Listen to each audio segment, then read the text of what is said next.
비트코인 불패라는 말이 만약 사회적 긴장을 유발하거나 세대 간의 갈등을 부추기고 계층을 고착시키는 것이라면 비트코인 불패라는 말은 생겨나서는 안 되는 말일 겁니다. 그러나 비트코인은 현재 누구에게나 열려있는 오픈소스입니다.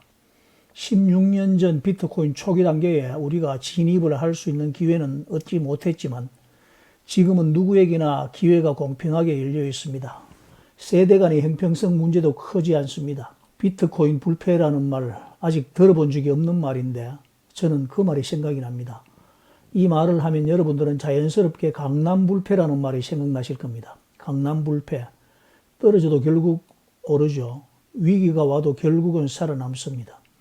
미국에도 비슷한 말이 있습니다. 뉴욕의 맨해튼을 두고 맨해튼 부동산은 결국 돌아온다는 말이 있고 캘리포니아의 베버리힐즈 역시 프라임 지역은 침체를 견딘다는 인식이 있습니다. 한국에는 강남구가 있고 미국에는 맨해튼이 있습니다. 그런데 여러분, 이 불패라는 말은 과연 모두에게 희망입니까? 강남은 단순한 그런 지역이 아닙니다.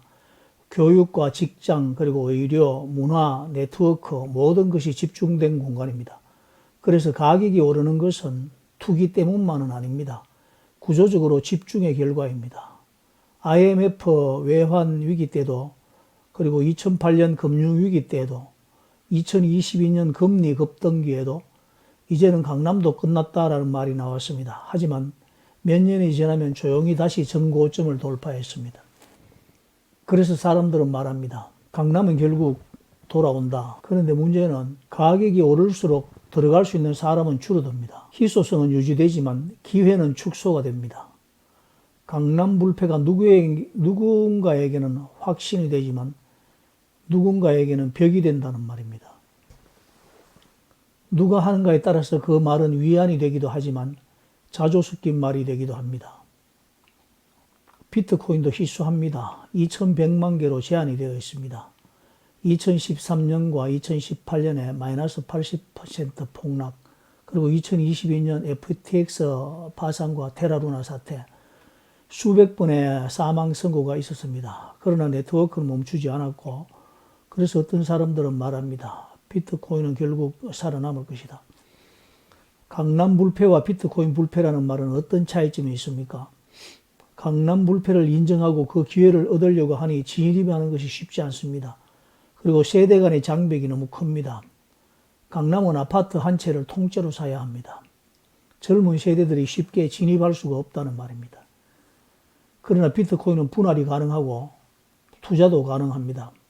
가격이 아무리 올라가도 0.1개, 0.01개, 0.001개, 심지어 그보다 작은 단위로도 참여할 수가 있습니다. 강남은 못 사면 그걸로 끝입니다. 비트코인은 비율은 줄어들지언정 참여할 수는 있다는 말입니다. 핵심적인 질문을 던지면 희소성은 공정한 기회를 부여했는가라는 의문입니다. 강남의 희소성은 공간에서 나옵니다. 공간은 태어나는 순간 이미 배분이 되어 있습니다. 누군가는 강남에서 태어나고 누군가는 그렇지 않습니다. 출발선이 다르다는 말입니다. 비트코인의 희소성은 수학에서 나옵니다. 프로토콜은 누구에게나 동일합니다. 인터넷만 있다면 지갑을 만들 수도 있습니다. 물론 시점은 다릅니다. 일찍 알면 유리합니다. 하지만 접근 자체가 차단되는 것은 없습니다. 이 차이가 작지 않습니다. 강남의 희소성은 벽이 되는 희소성입니다. 비트코인의 희소성은 문이 되는 희소성입니다. 불패라는 말은 가격의 문제가 아닙니다. 윤리의 문제이기도 합니다. 그 불패가 사회 이동성을 막는가 아니면 참여 기회를 열어두는가. 강남 불패는 이미 형성된 중심지의 안정성입니다. 비트코인 불패는 형성 중인 네트워크의 확장성입니다. 강남은 공간의 권력입니다. 그러나 비트코인은 시간의 권력입니다. 공간은 제한적이지만 시간은 열려 있습니다. 지금 참여하는 사람은 네트워크의 일부가 됩니다. 강남 불패는 완성된 구조의 상징입니다. 그러나 비트코인 불패는 진행 중인 구조의 실험입니다. 강남은 들어간 사람만 웃을 수 있는 구조일 수 있습니다. 비트코인은 늦게라도 참여할 수 있는 구조입니다. 불패가 누군가의 좌절이 될 것인가 아니면은 누구에게나 열려있는 기회가 될 것인가, 그 차이는 닫힘과 열림에 있습니다. 닫힌 불패보다 열린 불패가 좋지 않겠습니까? 여러분은 벽을 선택하겠습니까? 문을 선택하시겠습니까? 비트코인 불패라는 말이 만약 사회적 긴장을 유발하거나 세대 간의 갈등을 부추기고 계층을 고착시키는 것이라면 비트코인 불패라는 말은 생겨나서는 안 되는 말일 것입니다. 그러나 비트코인은 현재 누구에게나 열려있는 오픈소스입니다. 16년 전 비트코인 초기 단계에 우리가 진입을 할 수 있는 기회는 얻지 못했지만 지금은 누구에게나 기회가 공평하게 열려 있습니다. 세대 간의 형평성 문제도 크지 않습니다.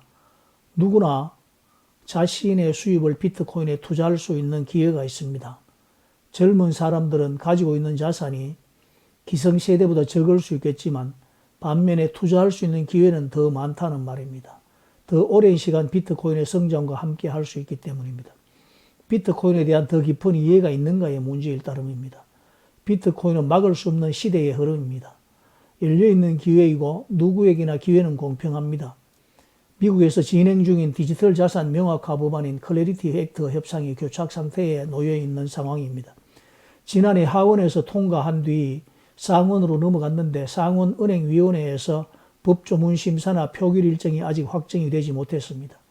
핵심 쟁점은 스테이블 코인 보유자에게 수익, 이자를 허용할지 여부입니다. 은행권은 이를 반대하면서 예금 유출과 금융 불안정을 우려하고 있습니다. 반면에 가상자산 업계는 혁신 경쟁력 확보를 위해 일부 수익 허용을 요구하고 있습니다. 이견이 아직 좁혀지지 않아 협상이 정체되어 있습니다. 백악관이 여러 차례 업계와 은행 규제당국 관계자들을 모아 중재회의를 주최했습니다. 그러나 여전히 결정적인 합의에는 이르지 못한 것으로 알려졌습니다. 일부 상원 의원들은 4월 이전 통과 가능성을 언급하지만 구체적인 로드맵이나 일정은 아직 정해지지 않았습니다. 전체 논의는 여전히 보류 상태라는 평가가 나옵니다. 미국 금융업계, 예를 들어서 미국 JP모간 같은 금융업계에서는 법안이 2026년 중반에 통과될 경우에 가상자산 시장에 긍정적인 촉매가 될 수 있다고 전망을 합니다. 시간이 걸리겠지만 이 법안이 통과되는 것은 의심의 여지가 없는 것 같습니다. 왜냐하면 세상은 변하고 있고 금융의 큰 흐름은 같은 방향이기 때문입니다. 파도가 요동칠 수는 있어도 큰 해류를 막을 수는 없지 않을까 생각합니다. 제 생각에 동의하신다면 구독과 좋아요, 알림 설정 정중히 부탁드리겠습니다. 비트코인 호돌이었습니다. 빰.